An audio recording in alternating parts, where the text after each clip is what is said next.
आपल्या 1 वर्षांच्या तान्ह्या लेकराला भारतातच सोडून ही आई काळजावर दगड ठेवून पाकिस्तानात गेलीये।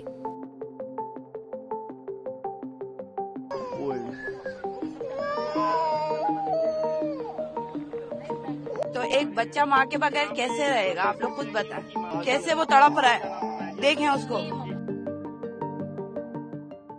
इस पार बिछड़ा बेटा, उस पार टूटी माँ, लकीरें कागज की थी पर वार दिलों पर हुआ, असं म्हणायला भाग पाडणारी ही दृश्य आहेत। ही दृश्य हतबलता दाखवतायत। हे बाळ अजून आई म्हणायलाही शिकलं नाहीये, पण तितक्यात याला आपल्या आईपासून दूर व्हावं लागतंय। डोळ्यात युद्धापेक्षाही भयंकर आक्रोश साठवून चेहऱ्यावरून शांत दिसणारी याची आई, बाळाचा चेहरा पाहून हुंदका फोडणारी याची आजी आणि आमचं काय चुकलं असं म्हणत माध्यमांना प्रश्न विचारणारी त्याची आत्या, ही दृश्य काळजाला भेगा पाडणारी आहेत। माँ को अलग नहीं करे बच्चों को, कोई रखते नहीं, माँ के अलावा कौन रखने वाला है बताइए।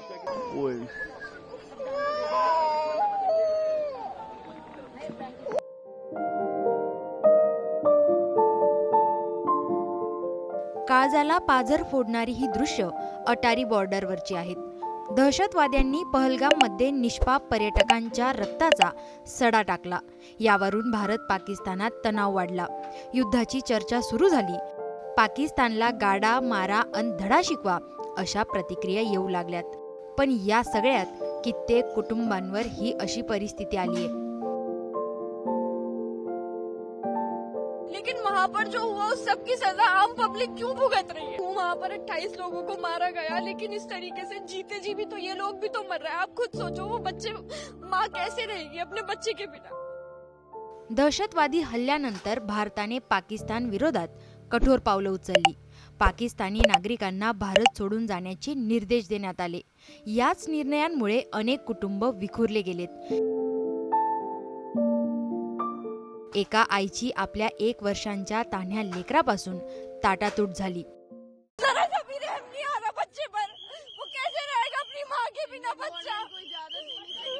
कैसे रहेगा वो बच्चा अपनी माँ के बिना? आप खुद भी तो सोचो, बहुत गलत कर रहे हो। वो माँ कैसे रहेगी? उसकी कंडीशन देखो, आप लोग मर जाएगी यार वो। मोहम्मद तालिब यांचा पाकिस्तानी महिलेशी विवाह झालाय। नवरा भारतीय आणि बायको पाकिस्तानी। दोघांना 1 वर्षांचं बाळ आहे। बाळाला भारतीय नागरिकत्व मिळालंय। पण आता पहलगाम दहशतवादी हल्ल्यानंतर पाकिस्तानी नागरिकांना देश सोडून जावं लागणार आहे। बाळाच्या आईला जावं लागेल, पण तिला सोबत आपलं लेकरू घेऊन जाता येणार नाहीये।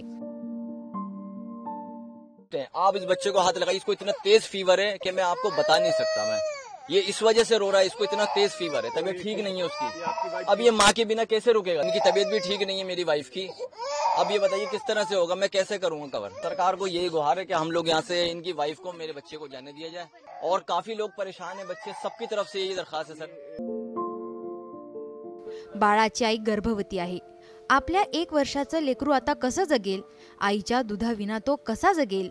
या विचाराने तिच्या तोंडून शब्दही फुटत नाहीये। आई जाणार याची चाहूल जणू त्या तान्ह्या लेकरालाही लागलीये। म्हणूनच की काय, तो तापात फणफणतोय। आपल्या आईचा चेहरा, बाबांची कासावीस पाहून त्याचं अंग तापलंय। आता ते बाळ आपल्या आईविना कसं जगेल? त्याची आई आपल्या बाळाशिवाय तिकडे कशी जगेल? या विचाराने बाळाची आत्या अस्वस्थ झाली। या अवस्थेतून तिने बाळाचं, तिच्या आईचं नेमकं चुकलं तरी काय, असा सवाल केला। जरा सा भी रहम नहीं आ रहा बच्चे पर। वो कैसे रहेगा अपनी माँ के बिना बच्चा? कैसे रहेगा वो बच्चा अपनी माँ के बिना? आप खुद भी तो सोचो, बच्चे को बुखार में पड़ रहा है वो बच्चा। हर एक चीज यहाँ पर कम है। वो बच्चा डॉक्टर क्या से अभी आया था। इतने भी बेरे हिम्मत बनो, बहुत गलत कर रहे हो। वो माँ कैसे रहेगी? उसकी कंडीशन देखो, आप लोग मर जाएगी यार वो। 10 महीने प्रेग्नेंट है, उसका टाइम हो गया ओवर। पाकिस्तानी दहशतवाद्यांनी केवळ निष्पाप पर्यटकांचा जीव घेतला नाहीये, त्यांनी अशा कित्येक आई आणि बाळांची ताटातूट केलीये। गुन्ह्या गोविंदाने नांदणाऱ्या कित्येक कुटुंबांना दहशतवाद्यांनी कायमचंच उद्ध्वस्त केलंय। कारण देश, धर्म, सीमा, हल्ले आणि युद्ध याच्याही पलीकडे आई पण असतं। आणि जेव्हा तेच ओलांडता येत नाही, तेव्हा माणूस हरतो. त्याच हरवलेल्या माणूसपणाचं आता पुढे काय होतं?